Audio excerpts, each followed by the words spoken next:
De Infinite 2 Joel S Goldsmith, de klas die Joel op 15 oktober 1959 in Holland gaf, de Holland Closed Class, 15 oktober 1959.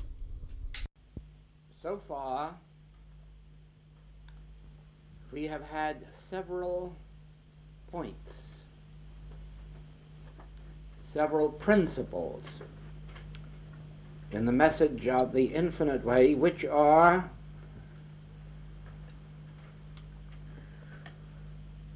strange to most of you,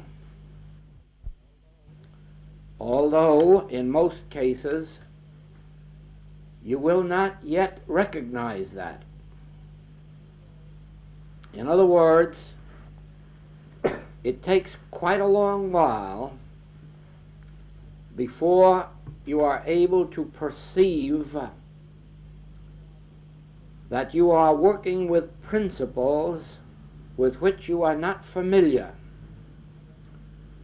Probably one of the most important is that you are never using a power, not even a God power, at any time, nor are you ever seeking a God power at any time. And the reason is, God is, and you can't make that happen, and you can't stop that happening. You can't bring it about, and you can't prevent it.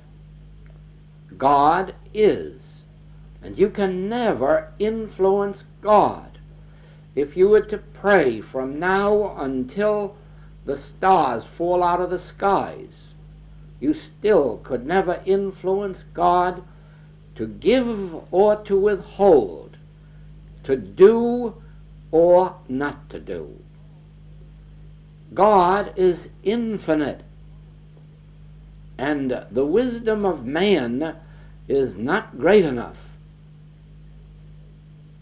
to enable him to direct or influence that which is already infinite divine intelligence, or that which is already divine love. The things of God are foolishness with man. Yes, and the things of man are foolishness with God. And therefore, for man to try to reach God, for man to try to influence God, for man to try in any way at all to make God do something, or to try to cause God to do something, or withhold something, or give something, is utterly ridiculous. It is as nonsensical as can be. God is the infinite intelligence of this universe. God is the divine wisdom, the divine love of this universe. And man can make himself receptive and responsive to the direction of God, but he cannot direct God. Man can make himself the servant of God, but never the master of God. Man can bring himself under the law of God, but he cannot make God do his will.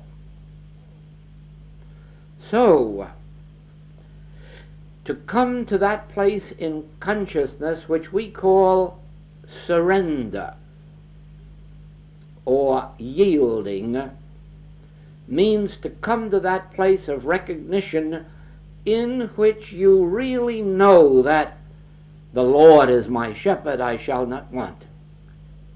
Not that I must beg or plead or coerce, not that I must sacrifice, not that I must wear sackcloth and ashes, but the Lord is my shepherd, I shall not want. He maketh me to lie down in green pastures. He leadeth me beside the still waters.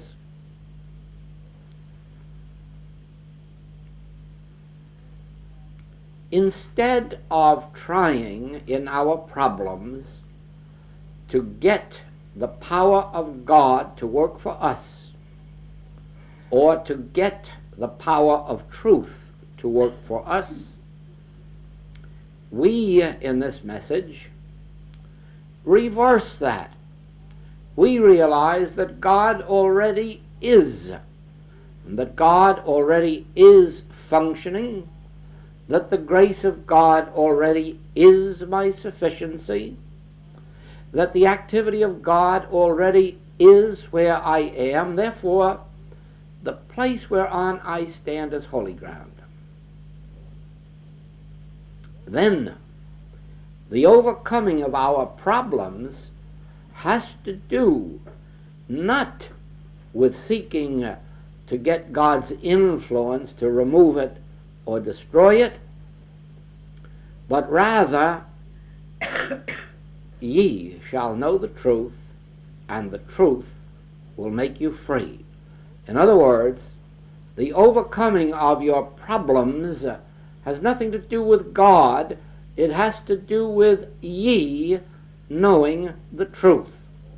And the truth that you have to know is twofold, in two parts.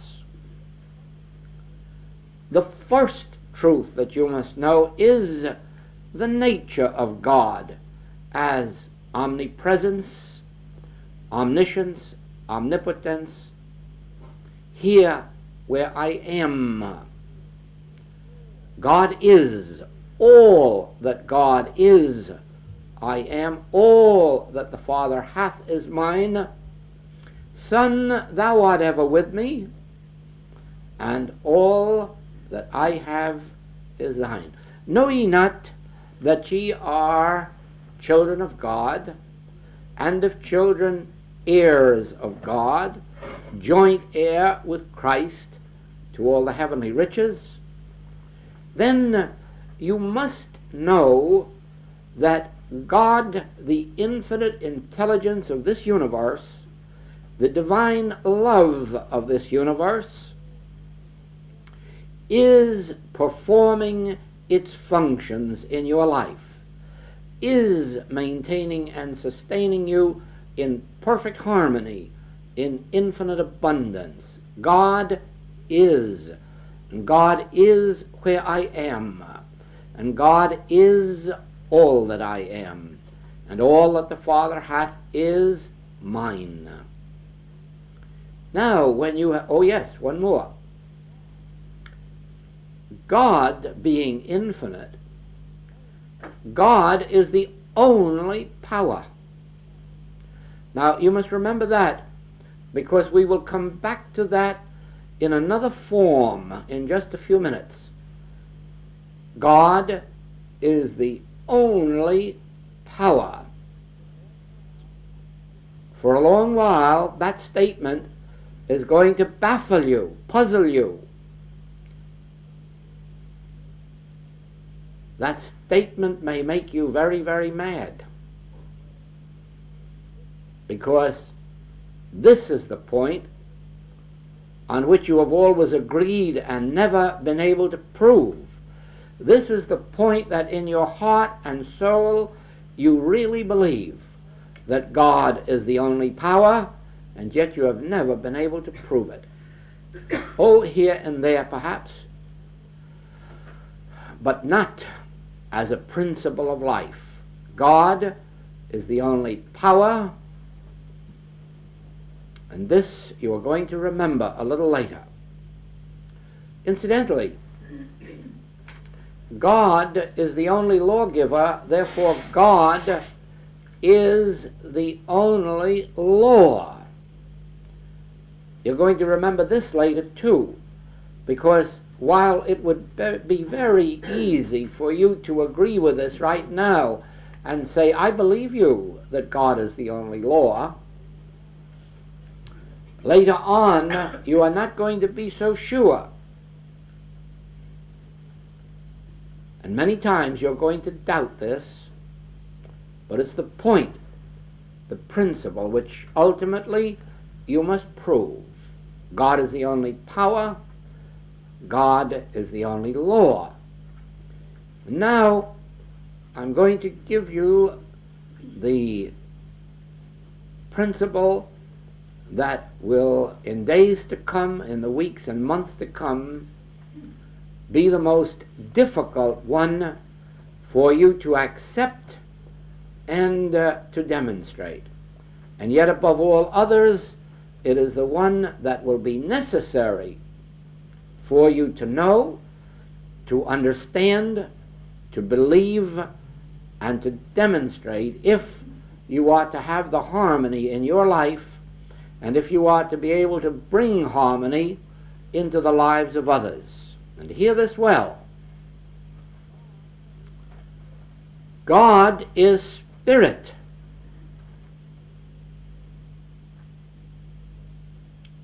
Now you have declared this 10,000 times already in your life without knowing what it meant. Now listen well. God is spirit. God is infinite. God is infinite spirit. And now we go back to two former statements. God is power and God is law. And this means spiritual power is the only power there is. Spiritual law is the only law there is, if God is infinite. Now just think. What is it that the world is suffering from? Material law and mental law. If you could remove material law from the world and mental law from the world, there wouldn't be a discord on earth. Every discord of which you have ever heard and from which you have ever suffered had either a material or a mental basis. It was a law of matter or a law of mind. It was a power of matter or a power of mind. And never in your whole experience have you ever suffered from anything that didn't come under the heading of a material law, a material power, a mental law, or a mental power. And yet, we have just declared God is infinite, God is spirit, God is infinite spirit, God is power, God is infinite power, God is infinite spiritual power. God is law. God is infinite law. God is spiritual law. And this annihilates material and mental law as power. This annihilates material and mental power as power. It annihilates material and mental law as power, and says to you that neither of these is power, since God alone is power. God alone is law. There is only spiritual power and spiritual law. And if a law is not a spiritual law, it is not power. If a power is not spiritual power, it is not power. If a law is not spiritual law, it is not law. You do not know yet what it will mean to you as you begin to work on the problems of your life or the lives of those who come to you for help, to realize that you never have been faced with any problem that didn't involve either material power or material law or material or mental power or mental law. And yet, none of these is power or law. And the way that you bring out harmony is not by getting a God power to do something, but by realizing there is no power to do something to. There is no power to do something about. That which has been appearing in your life as a material power or material law, that which has been appearing in your life as a mental power or a mental law, is neither power nor law, for I alone am all. I alone am power. I alone am presence. I alone am the infinity of being. Is there any God beside me? And Isaiah answers, I know not any.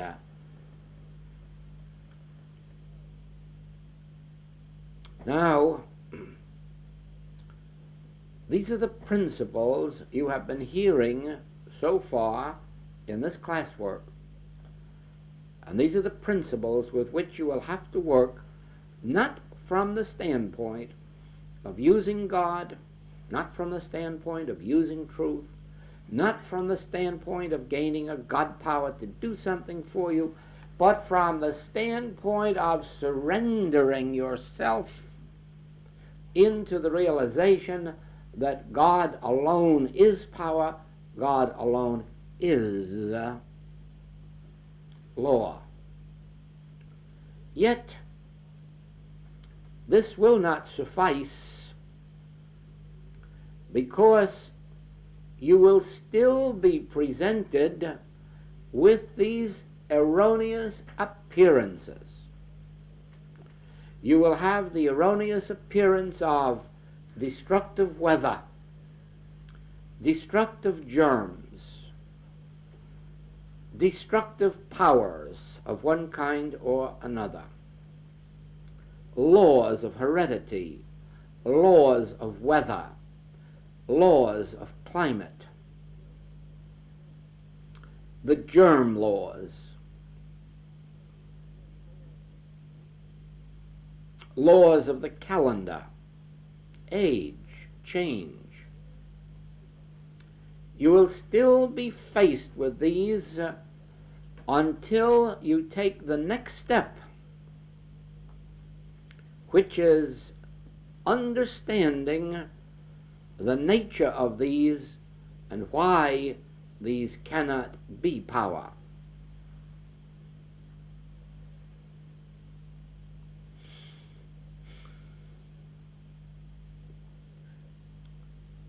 At this point,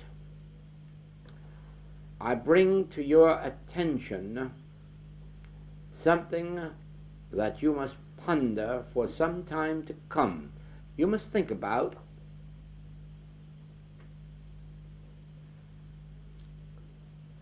Be very sure that you do not confuse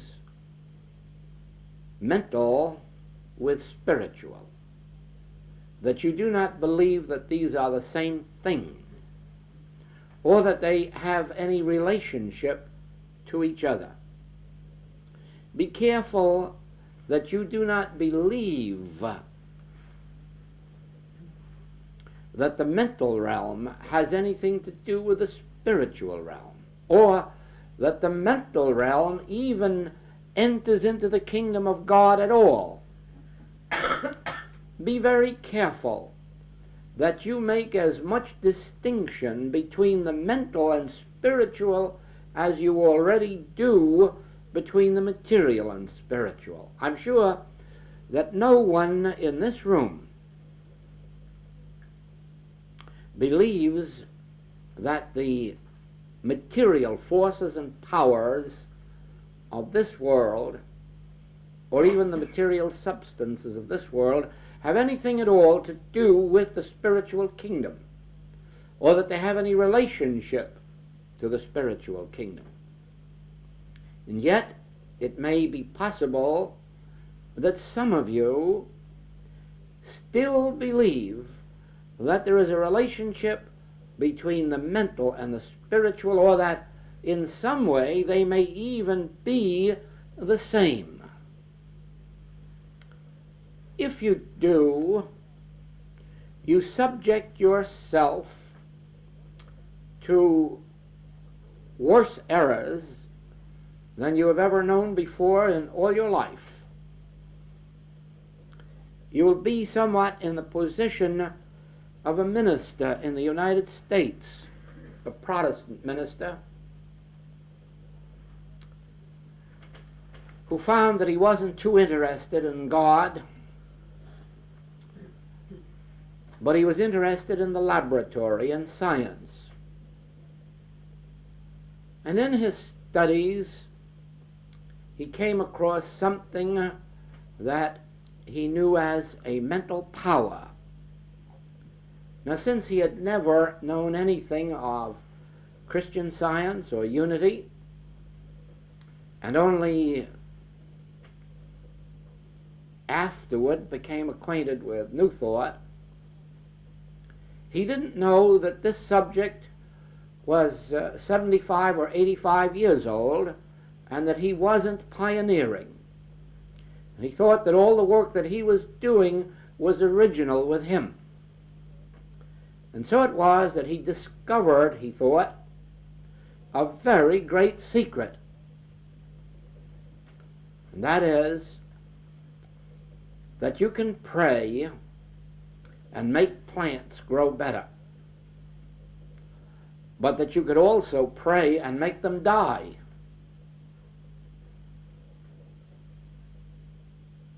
And so he experimented, and to his own satisfaction, he proved that prayer will increase the flowers in your garden, but if you would rather kill them, you can do it by praying them to death.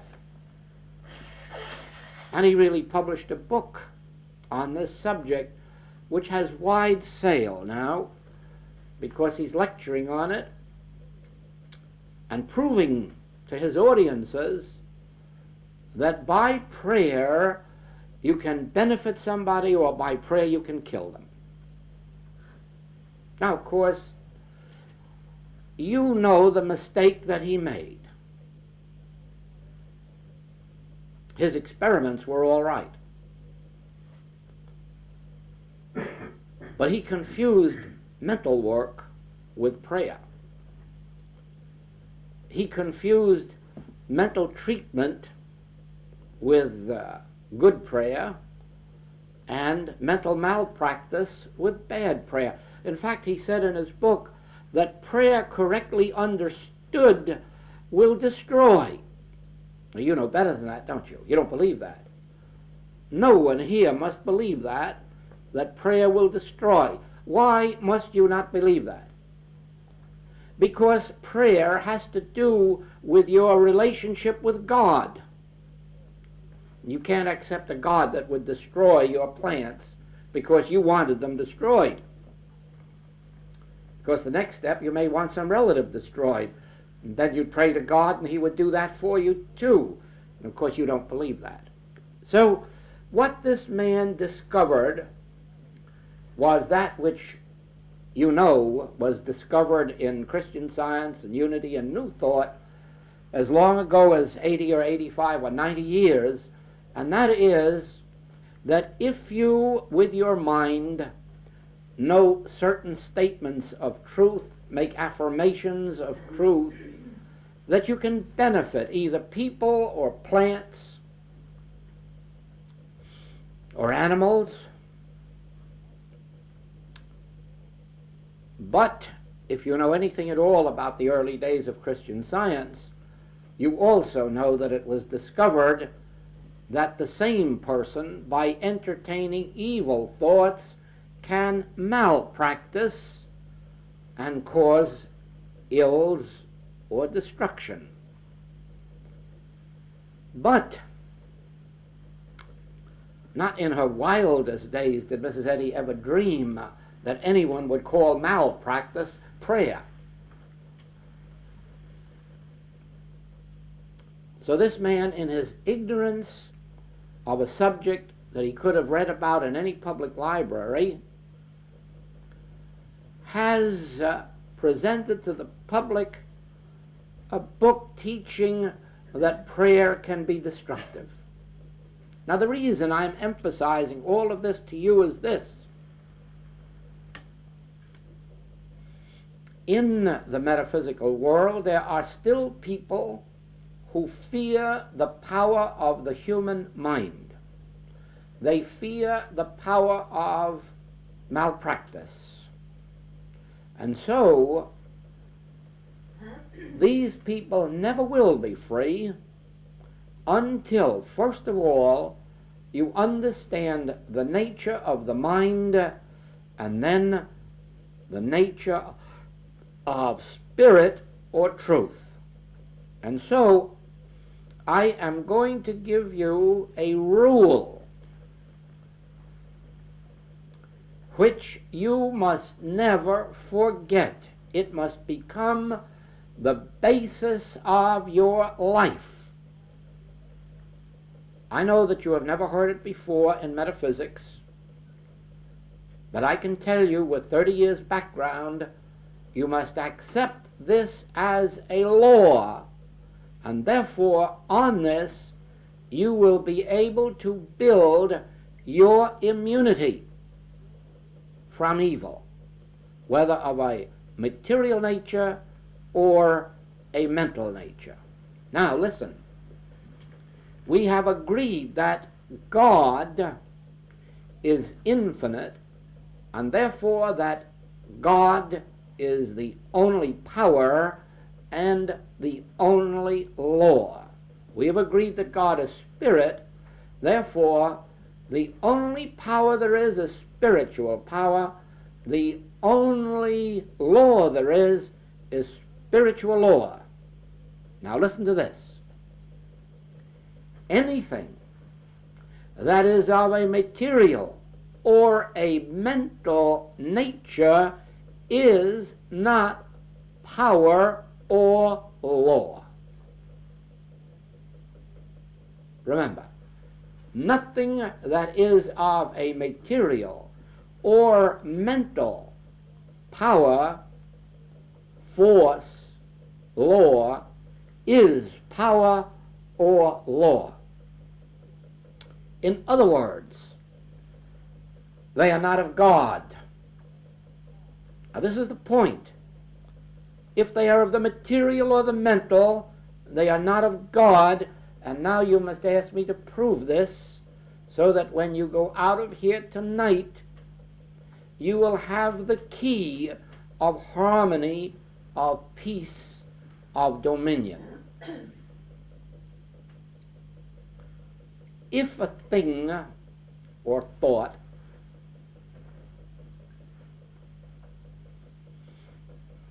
is of the material universe, it can be good or evil.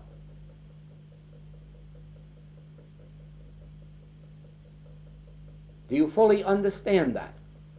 If a thing is of this material universe, it can be good or evil.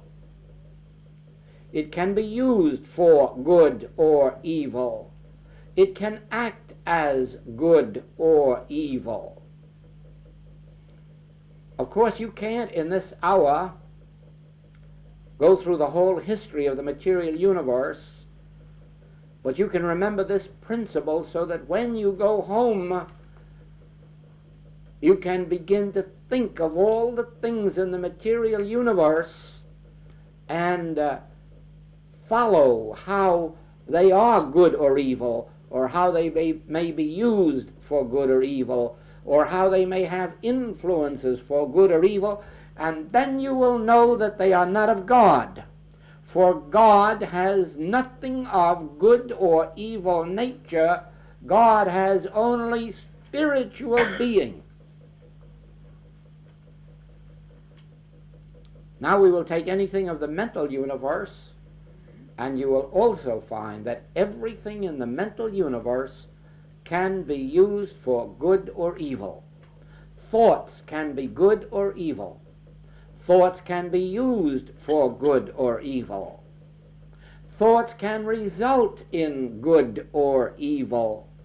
And anything of which you can think can be applied, good and evil. Therefore it can't be of God. For God is spirit, and God is not good or evil. God is pure, absolute, infinite, eternal, immortal, intelligent being.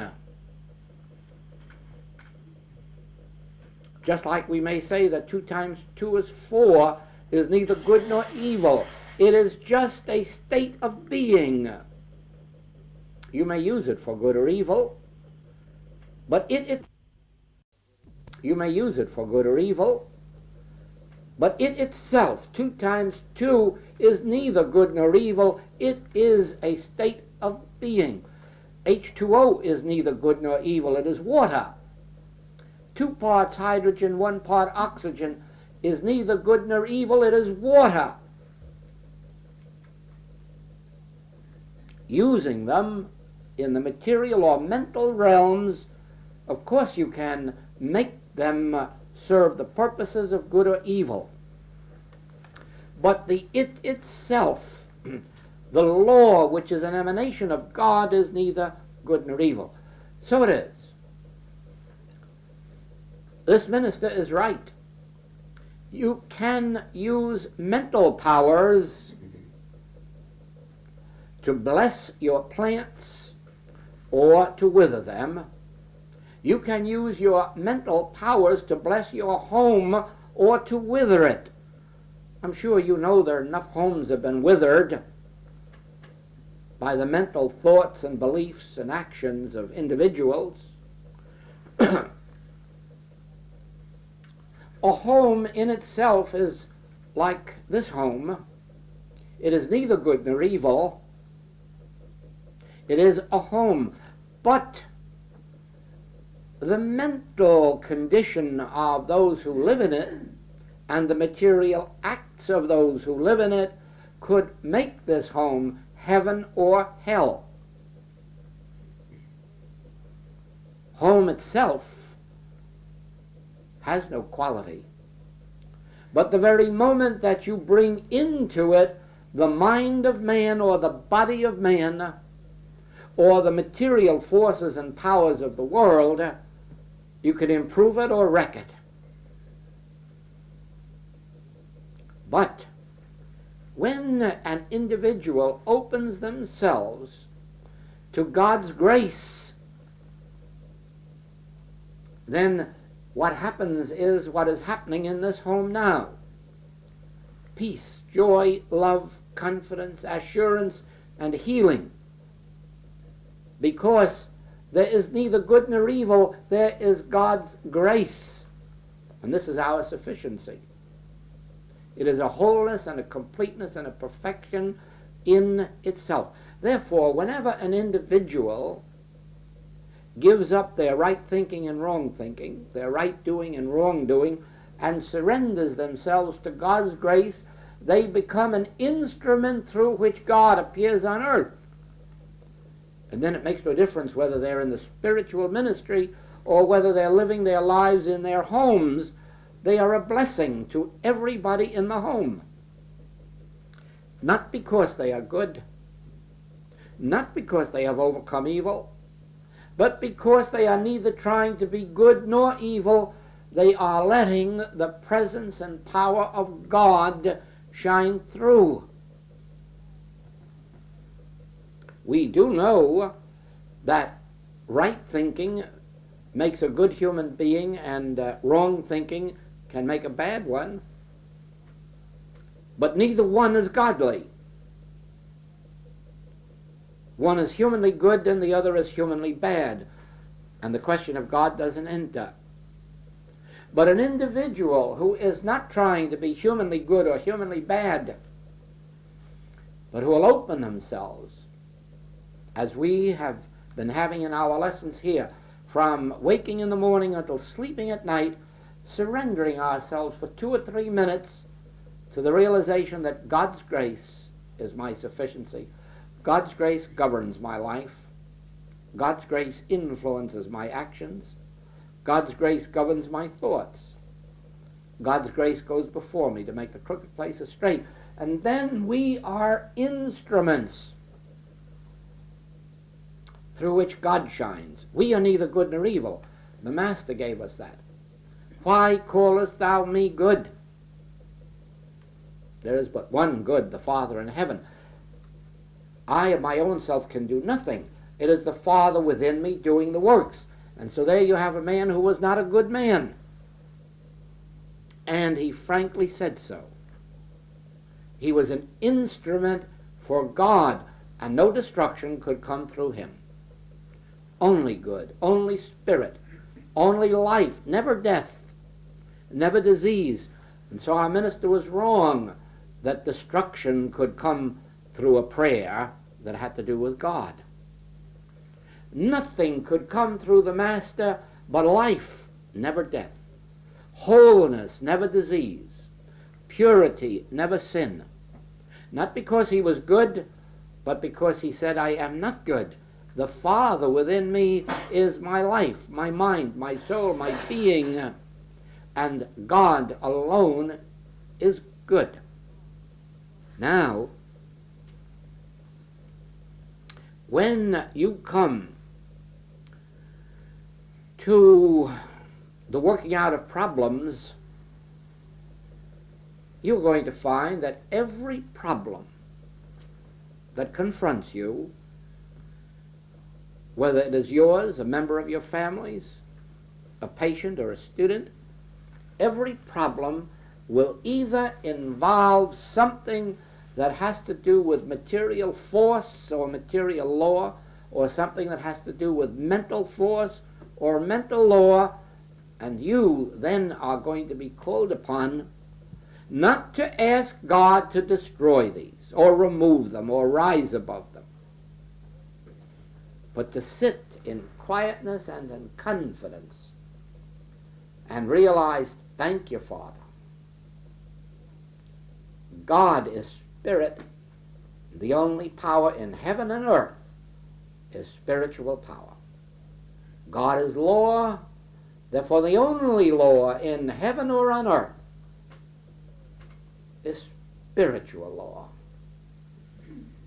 That which the world calls material law or mental law is really only the arm of flesh or nothingness. It's really a belief in two powers. But there can't be two powers if God is infinite. Therefore, the only power is the infinite spiritual power of God, and the only law operating in my life is the infinite spiritual law, which is God. And then as you realize that, you are not only realizing the infinite, omnipresent nature of God's being, you are also realizing the absolute nothingness of the claim or appearance that is being presented to you. And then you sit for a few moments, speak, Lord, thy servant heareth, and into you will come a flow of something or other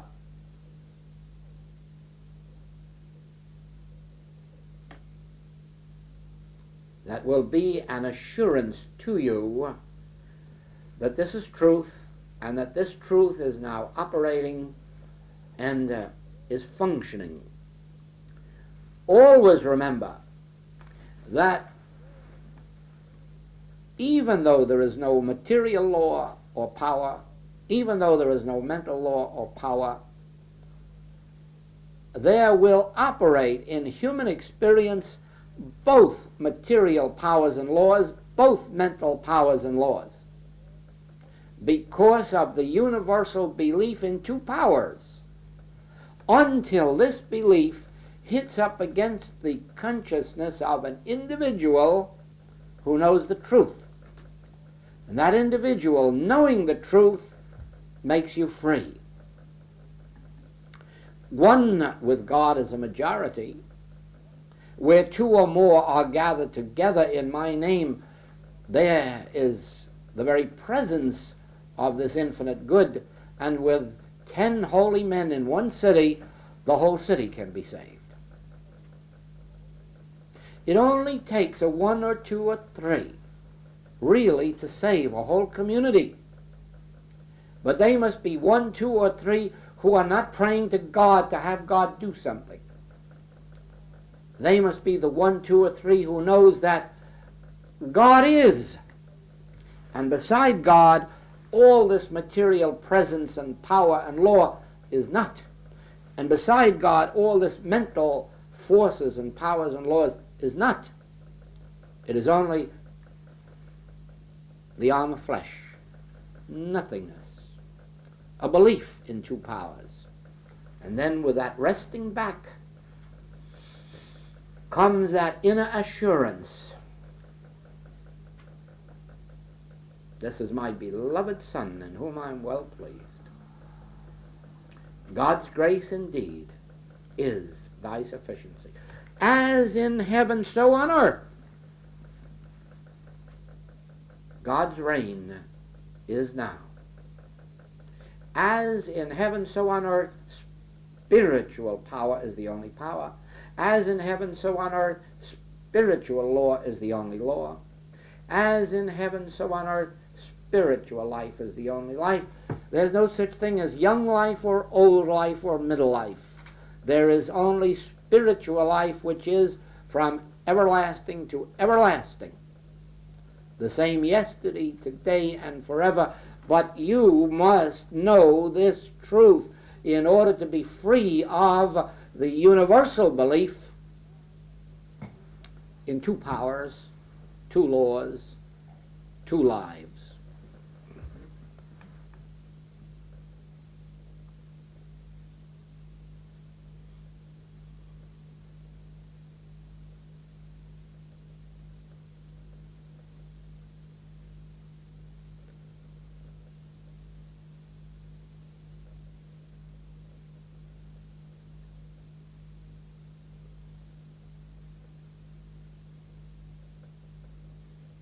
Now, to bring a complete assurance to you that your footsteps will never stray from an inner conviction that you do not have to contact a God somewhere. You do not have to go somewhere. You do not even have to change your nature before harmony can come into your experience, so that you may know that where you are at any moment, this divine spiritual presence and power is functioning. I will ask you to remember all of these passages of Scripture and never let a day pass that at least some of these do not come back into your remembrance to give you the assurance, the confidence, the faith with which to carry on in the presence of seeming problems and difficulties until the promised land is reached.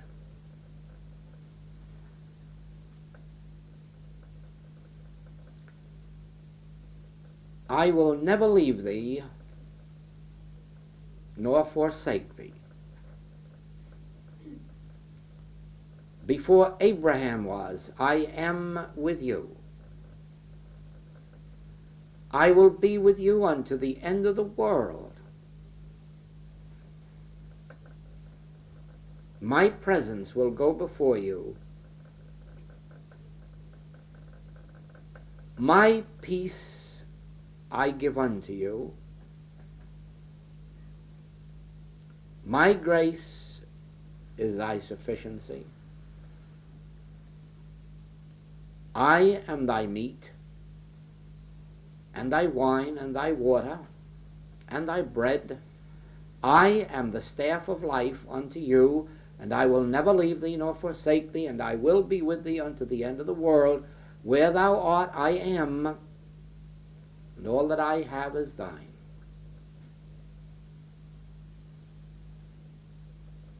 I am thy meat, the substance of thy being and thy body. And where thou art, I am, for I will never leave thee. I am thy wine, inspiration, truth, and I will never leave thee nor forsake thee. I will be with thee as thy wine, as thy inspiration, unto the end of the world. Even if you walk through the valley of the shadow of death, I will walk there with you, and I will still be the only presence and the only power that goes before you to prepare heavenly mansions for you and to make the crooked places straight. I, in the midst of you, am mighty. I am the resurrection. And if for any reason this temple is destroyed, your body, your business, your home, your wealth, if any part of the temple of your life is destroyed, I am the resurrection that will build it up again. And I am closer to you than breathing. I am nearer than hands and feet. For I am thy very being. I am the law unto thy life. I am the guiding instinct. I am all in thee, closer to thee than breathing. I will never leave thee. If you mount up to heaven, I will go with you. If you are now making your bed in hell, I am there with you. And if you are walking temporarily through the valley of the shadow of death, I am there to raise you up. Fear not. Fear not. It is I. Fear not. Whatever the appearance may be, material nature or mental nature, material powers or mental powers, material laws or mental powers, fear not. It is I, and I am the only power. I am spiritual power, all law, all presence. I, in the midst of thee, am all this. And you'll find me up in heaven, and you'll find me in hell. You'll find me in the valley of the shadow of death, for I am thee. I am thy being. I am the substance of thy form. I made thee in the beginning in my image and likeness. I, in the midst of thee. Fear not what mortal man can do to thee. I, in the midst of thee, am more than all of these. Fear not material forces, powers, laws. Fear not mental forces, powers, laws.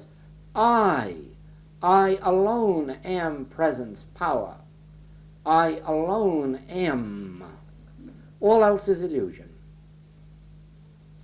All else is a belief in two powers. Therefore, nothing that has two powers has a law of God to support it or sustain it. Never forget that sentence. Nothing that has good and evil, nothing that can be used for good or evil, has a law of God to maintain it or sustain it. No belief in two powers is God ordained. No belief in two powers can be perpetuated. These constitute the arm of flesh temporal power, which is no power. The only power that material forces and laws or mental forces and laws have is the universal belief in two powers, and these will operate for good or evil until they reach the consciousness of one individual who has been taught this principle of I in the midst of thee am spirit, and I am the only law, the only power, and all else beside me is nothingness. One with this truth is a majority to all of the claims of the flesh. So remember, ye shall know the truth, and the truth shall make you free. And the truth is that whatever it is that is of the nature of good and evil is not power, is not law, has no God being to maintain or to sustain.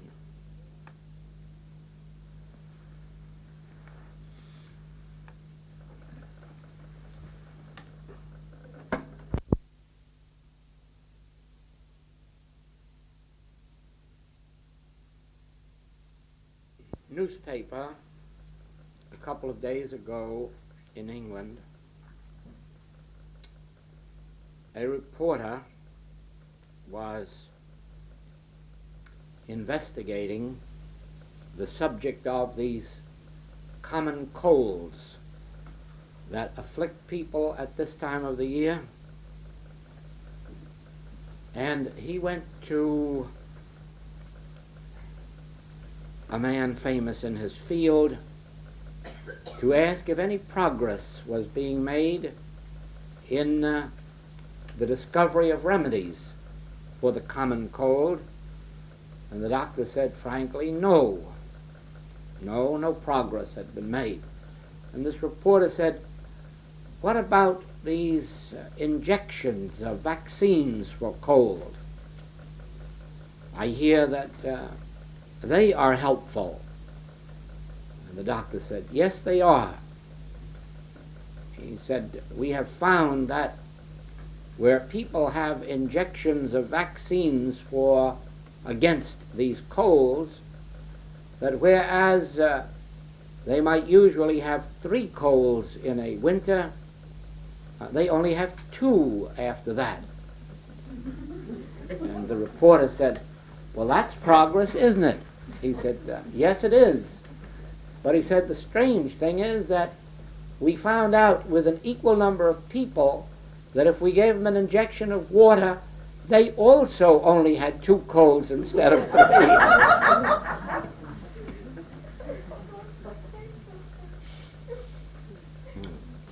There is nothing good or bad, but thinking makes it so. There is nothing in and of itself that is evil unless it can be made so. In Hawaii, in the days before the missionaries came there, the Hawaiians, like most primitive races, knew the secrets of the mind. And so they had a form of religious life which is called kahunaism. That is, the kahuna is what we would call a priest. But there are good kahunas and bad kahunas. So you can go to a good kahuna and get blessed, and if you are ill, you can be made well. And if you're poor, you can be made more prosperous. If fishing isn't good, you will have more fish in your nets. All good things can come to you through the good kahuna, but there is also an evil kahuna. And if you have a man or woman you don't like, you can go to the evil kahuna and have them killed. Now, of course, it is actually true that the good kahuna did bless and heal and prosper. But it is equally true that the bad kahuna did kill. He did have that power. Well, one day, a man whom I came to know very, very well told me this story. Some former friend of his became an enemy, and not being able to get the best of this deal in any way, he went to a bad kahuna to have this man, my friend, killed. But 2 or 3 days went by, and my friend didn't die. And this other man became a little worried about it and called on him and sort of had a little talk with him to see if the man wasn't feeling a little bit ill or a little bit weak. No, he was feeling fine. Well, he couldn't quite understand it. And then this man said, "Oh, have you been to a kahuna about me?" "Well, yes." Oh, he laughed. This man said, "Don't laugh. Don't laugh. You'll surely die." He still laughed. But when a few days went by, this man didn't die. The other man went to the kahuna and told him about it. And the kahuna said, "Is this man a full-blooded Hawaiian?" "Oh, no," he said, "he's half Hawaiian, half Chinese." "Oh," he said, "that's why. You see, it doesn't work on a half Hawaiian and half Chinese."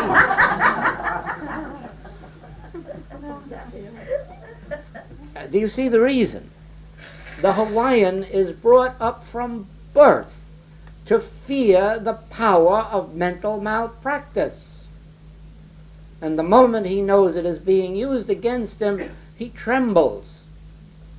And certainly, eventually, he dies from fright. But this half Hawaiian, half Chinese, he was never taught that. He didn't believe it. It had no power on him. So nothing is good or bad in the mental realm or physical realm unless you can be made to believe that God isn't the only power. But the very moment that you begin to perceive not only that God is spirit, and God is law, and God is spiritual law, therefore I need not fear material power, material law, mental power, mental law. You not only have that for an assurance, but something quite startling. This God power and God law is in the midst of me. It doesn't have to be found or discovered or be worthy of. It is planted in the middle of me since before Abraham was. Closer to me than breathing, nearer than hands and feet. The kingdom of this God, of this power, is within you. Whether you're in heaven or hell, whether you're in life or in the valley of the shadow of death, it walks with you. You can't go any place and leave it behind you. You can't be in any place where it isn't, because if you are there, it is there. For its kingdom is within you. And therefore, the place whereon thou standest is holy ground. Where I am, thou art. Where thou art, I am. Why? Because I and my Father are one and not two. We are inseparable and indivisible. You can no more divide God and man than you can divide the number one and tear it apart from itself. No matter what you have, it's always the same one that's there. One is one, inseparable and indivisible. One is one. And I and my Father constitute that one. Therefore, where I am, God is. Where God is, I am. And this spiritual power and this spiritual law which we have just declared, it is in the midst of you. And you need not go to holy mountains. You need not go to holy temples. The place whereon thou standest is holy ground. Do you see what principles we are dealing with in the infinite way, and why you must know this truth, and know it so specifically, so consciously, so constantly, that you have this word in the midst of you at all the time. For the Master said, if you do not live in the word, and let the word live in you, you will be as a branch of a tree that is cut off and withereth. And it won't be because there are any powers, and it won't be because there are any laws. It will be because you have cut yourself off from the only power and the only law by not abiding in the Word and letting the Word abide in you. The 91st Psalm recognized that when it said, he that dwelleth in the secret place of the Most High, none of these evils of earth, physical or mental, shall come nigh his dwelling place. And the Master said, if you abide in this word, if you let this word abide in you, you will bear fruit richly. Therefore, ye must know the truth, in order that ye may be made free and maintained free. And never let this word pass from your consciousness, and never let your consciousness forget or drop this word. As the ancient Hebrew said, place it up here on your forehead, bind it on your arms, keep it so close to you that never can you forget that in the midst of you, and I in the midst of me, am that one. Thank you.